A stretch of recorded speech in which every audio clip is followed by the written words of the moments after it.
rather than a bigger machine. I'll show you in a minute.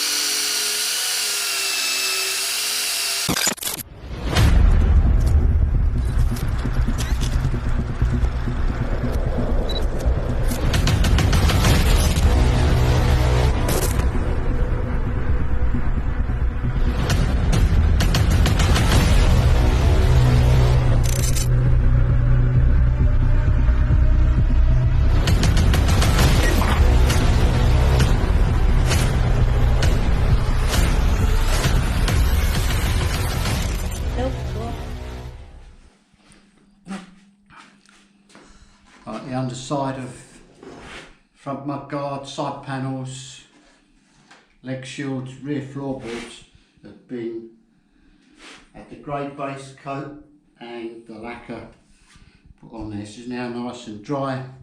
What I'm now doing, although it's probably very difficult to pick up, little bits of dirt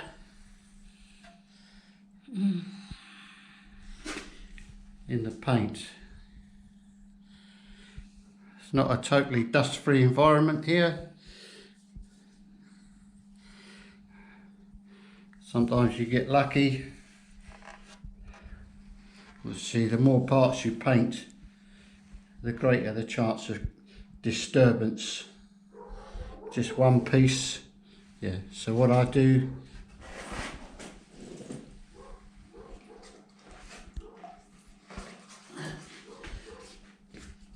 two grades, wet and dry, 1500 first,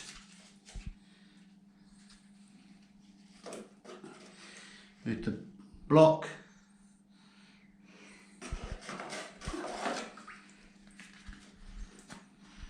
and then 2000.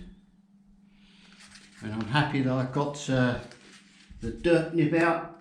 I'll then polish it. But let's just take one little bit out first, rather than doing the whole thing and showing you. So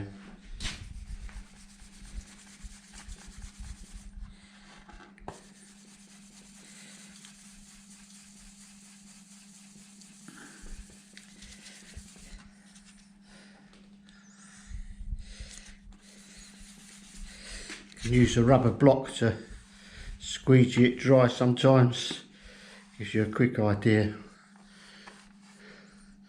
You see it's almost gone, just a little bit more.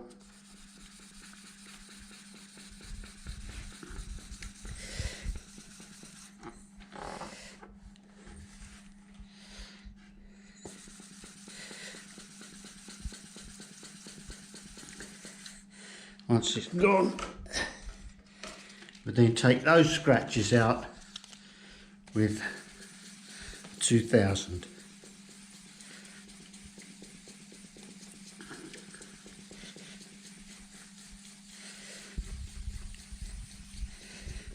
Right. Let's just dry that off.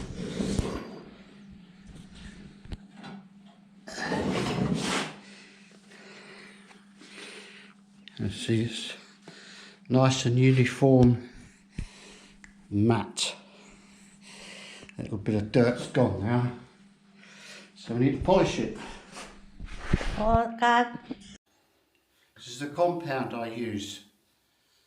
I found it to be very good, even on year-old paint, for cutting back and polishing. See, there's marks all over this that need doing. I'm just demonstrating a little bit here. This little handheld polisher is fantastic for small items like this, rather than a bigger machine. I'll show you in a minute.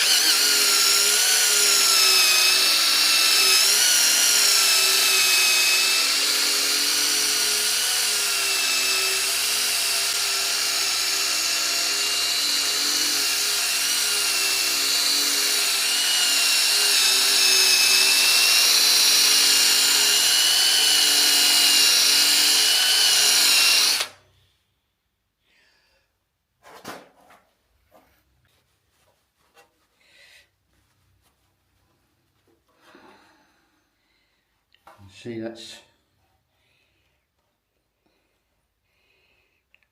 gone now. This is quite a firm sponge.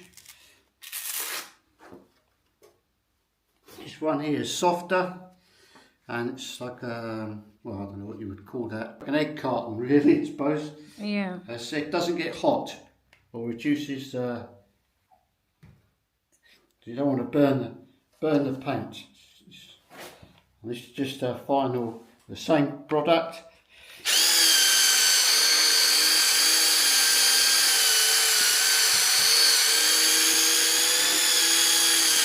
You add pressure, no? I'm pushing, yeah.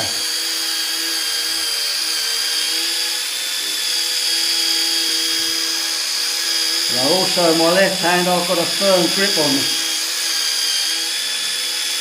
Well, both the mudguard and obviously the polisher is my right hand.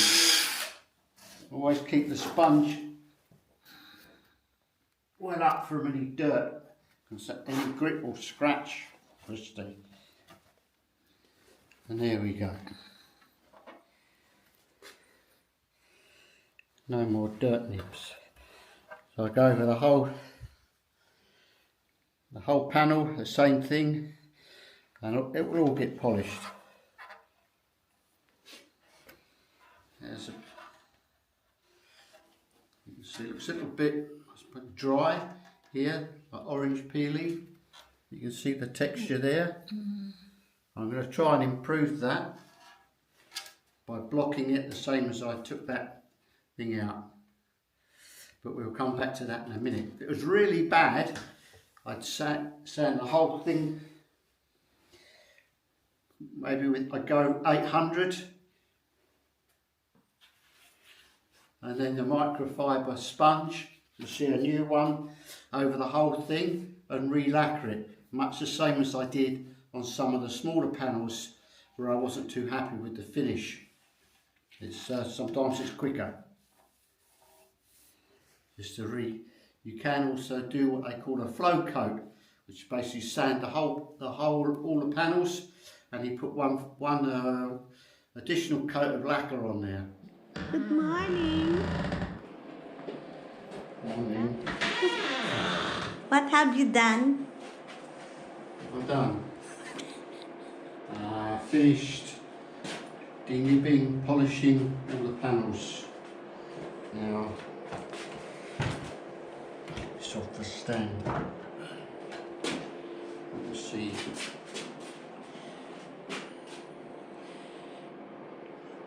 Nice reflection, not such a good reflection.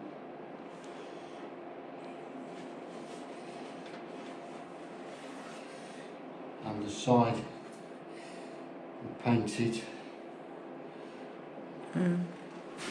It's gonna be pick up In a few days.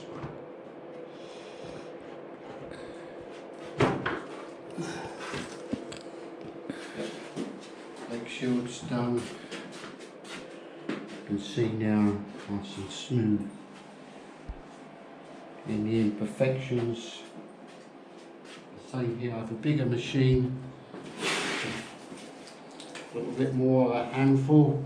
You have to be very careful. It's okay with something like this, it's quite firm, but you wouldn't want to be doing the mudguard with that big machine unless you've got someone to hold it for you. Again, this is with a slightly firmer sponge and then a softer one. Using the same product. I now wash these, get all the polish off them, just some soapy water, wash them. I have to get a bit creative sometimes. Now these are going to get satin black.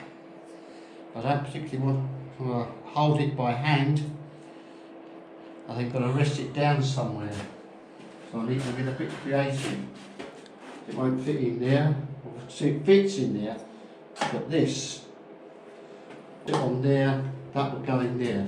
This one here is just a stand that I use to the forks slip over. But this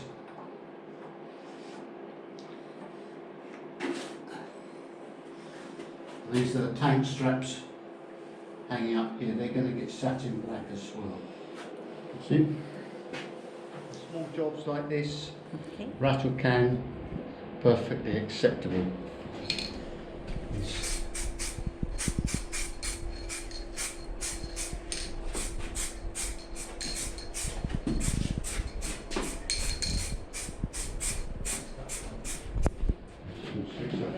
Stuff like that.